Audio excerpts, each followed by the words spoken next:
Hoopla, this is your friendly neighborhood man in Magenta Wig, and this is day 5 of A Week in the Wig. 7 days straight of video blogs from me, your friendly neighborhood man in Magenta Wig. The last couple days I just showed you random stuff that I thought was cool. This time's gonna be completely different. This is gonna be embarrassing childhood story time. This time I'm gonna tell you a story that was so mortifying at the time, but now that I look back on it, it's just so bizarre and so funny that I'm just gonna share it with you. So let me take you back to 1994. I was 7 at the time. I was in 1st grade. Now, for people like my family who didn't have cable, we didn't have MTV for our music videos. Back then, there was actually a network station that showed music videos called The Box. Now, there are definitely a lot of songs I remember seeing the music videos for on The Box. Whoomp There It Is was one. Lucas with the Lid Off, remember that song? I remember seeing a lot of like 2 Live Crew on there. But there was one song in particular, to this day I don't know what the appeal was. I don't know why it drew me in so much, you know, my odd little 7-year-old mind.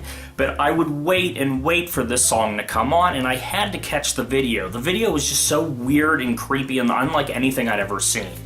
So, one thing about The Box is that you had the ability to call this phone number and request a video. They would put the video that you requested into rotation, and within like the next hour you would see it. At one point, I hadn't seen this video that I liked so much for quite a while, and so I talked my mom into calling this number and requesting this video. Now, she didn't know what it was. She didn't even, watch it when it came on. She just knew it was some song I liked. So she called them up, they put it in the rotation, and like 15 minutes later I got my music video. So then I decided, okay, I really like this song, it has a great beat to it, sounds really cool, the music videos are real creepy and cool. I really want to buy a single of this. At this point you're wondering, what song was this that so captured your 1st grade brain? What was this song that you were just grooving to over and over and just had to hear every time it came on? Closer by 9 Inch Nails. So with that in mind, at this point in our story, I wanted the single, and still, my parents didn't actually know what this song was. And keep in mind, this was network TV. My 7-year-old self didn't really know the extent of what this song actually was.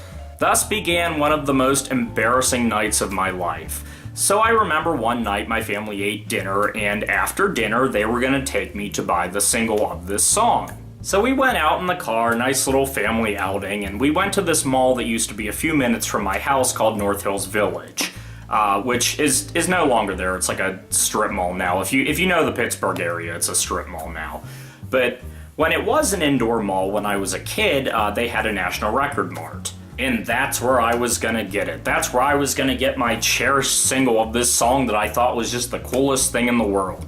So I remember they had a whole wall of cassettes, and they had a whole section of cassette singles, because I don't even think I had a CD player back then. I don't really remember. Anyway, I was buying the cassette single because every single I bought back then was on a cassette. So I remember picking it out. I remember looking at it because it was just 2 songs. It was Closer on one side, and then there was a live version of March of the Pigs on the other. I didn't know what that was. I didn't know what this March of the Pigs thing was. All I wanted was Closer on the one side. So I picked it out, gave it to my parents, and we walked up to the counter, and there was this, kind of high school aged girl behind the counter. And we sat it down on the counter, and the girl realized that the tape was for me, and she looked at my parents and said, "Can I talk to you for a moment?" So I was told to go off and look at, whatever, while this clerk had a few minutes of quality time with my parents. So she pulled them aside, out of earshot, and from what I understand, basically asked them, "Do you know anything about this song?" And they did not. So she said something to the extent of like, "Do you want to know the lyrics to this song?" And they did, because, I was 7. So she proceeded to recite the lyrics to said song, from as far as I understand. So after a couple minutes of chatting, my parents pulled me back over and basically said there's no way in hell that we're buying that.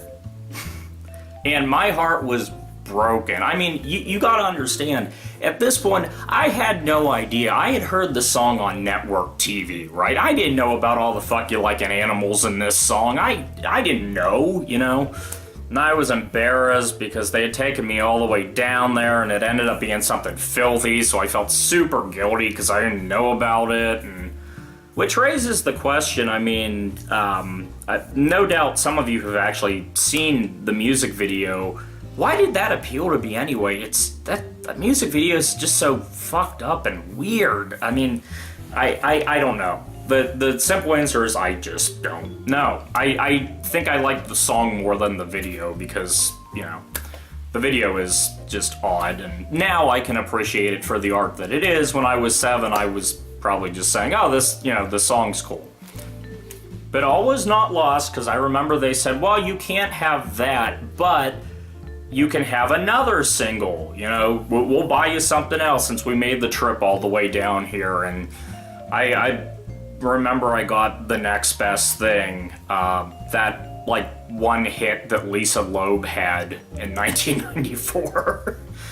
Not quite the same. I think my sister was in high school at the time, and I remember her going to that mall with her friends and me trying to talk her into, you know, buying me this single, slipping it to me, you know, where my parents wouldn't notice. And yeah, she bought me a single, and it was I Swear by All For One. It was like this boy band that had like one hit, you know.